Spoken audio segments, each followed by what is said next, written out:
Phil is playing Black Green Devotion. I've known Phil for some time, actually. I met him in a PTQ back in Louisville around 2007. We played a Kithkin mirror. Okay. We drew. Don't judge us. Don't you judge us. Here's a Searing Blood on Life Pain Zombie. Actually, I'm sorry. I take it back. He was playing Kithkin. I was playing Fairies. That is not a lie. Oh. I was playing Fairies that PTQ. Wow. I got 9th on Breakers. I think he made the top 8 that weekend. I met him there. It was you know when you just have a match against someone that you've never met before that is just a lot of fun and entertaining, and you kind of remember him for the rest of your life? That was actually him. And so I see him at tournaments sometimes and stuff like that, and he's just a really good guy. He's known for playing the best deck in each format. That's just what he does. And you can see he's playing Black Green Devotion here, just playing a top stock deck. Going to resolve into rest here, up a game. You see Harnessed by Force, and I believe that is a foil Dictate of the Twin Gods.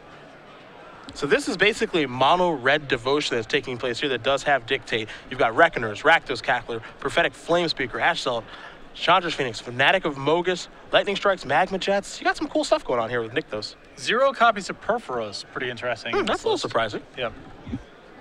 It's a good payoff card to have. See Rob 7-1 right now. I know a lot of people wondering how good is Prophetic Flamespeaker. Really tough to say. If it's going to be powerful anywhere, it's going to be powerful here. Yeah. Just can cast a lot of non-conditional permanents, and it's interesting in adding it to his devotion count as well for a variety of reasons. Dickman sitting at 6 life.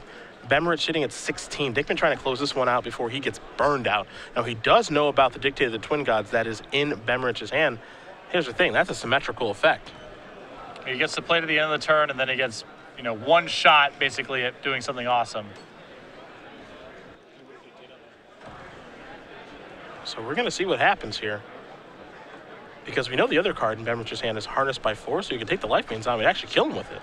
And he has a Mutavault in play as well. Uh-huh. In comes Life Bane. Bemrich down to 13. Nykthos Harnessed by Force makes me pretty happy too. Totes adorbs. That is awesome. Yeah. Does not drop the Dictate down just yet, though. Looks like an Ash Zealot. Yes. Perhaps it's time for the beatdowns. And it is. I suspect this is going to die. I can't imagine it's going to live. It's a Bile Blight. Get that thing out of here.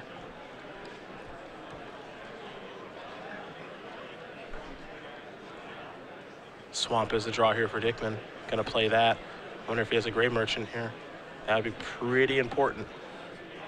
He's got to feel like he's nearing death here. A little bit of life gain would be quite valuable. Down to 10 goes Bemrich.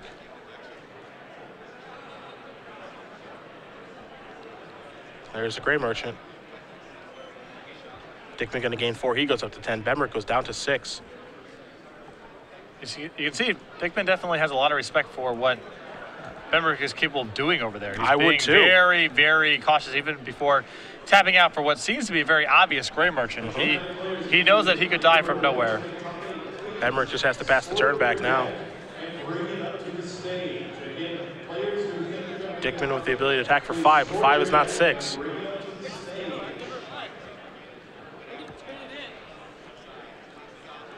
In we go. Put you down to 1. What's the follow-up play here for Dickman? He's just going to play an Overgrown Tomb and another copy of Lifebane Zombie. Wants to see the hand. He's going to show it to you. A Dictate, along with a harness. I think there's a Harness, a Dictate, and an Ash Zealot over there, I believe. Yeah, I mean, now we gotta cast Dictate here and hope that it's good enough. Yeah, there's the Dictate. There's a Bile Blight in Philip's hand. That's a lot of protection here. So we'll see what Bemrich can find. And he says, yeah, the effect is symmetrical. So let's see what Bemrich can find on the draw. It's a mountain. Yeah, and that's going to do it. Philip Dickman's going to win this match over Rob Bemrich. 2-0. Black-Green Devotion moving on to the top 8 here. Bemrich not able to find what he was looking for to get the job done. Bemrich got a pretty interesting build here. Has 3 maindeck copies of Prophetic Flamespeaker. This is a card where I felt like its standard applications were probably on the low side, at least for the time being, but it does make a lot of sense in this skeleton. It's a double red spell, so it's good for providing devotion.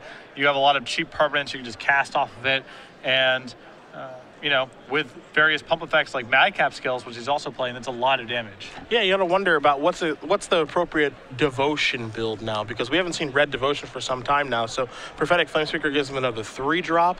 You definitely don't have any difficulty actually finding enough red mana symbols for Fnatic or Perforos, but you've got some new options now. So what's the best way to go? Well, Bemrich deck is basically just a beatdown deck. There's only one copy of Nykthos in this entire list. So it's not really a devotion list, even though it plays a lot of the same elements. So I think that I might have assumed, just based on the one Nykthos we saw him play, that he was trying to do some sort of Boros Reckoner, Perforos, so forth sort of thing. But it's more of just a creature burn spell devotion deck. Yeah.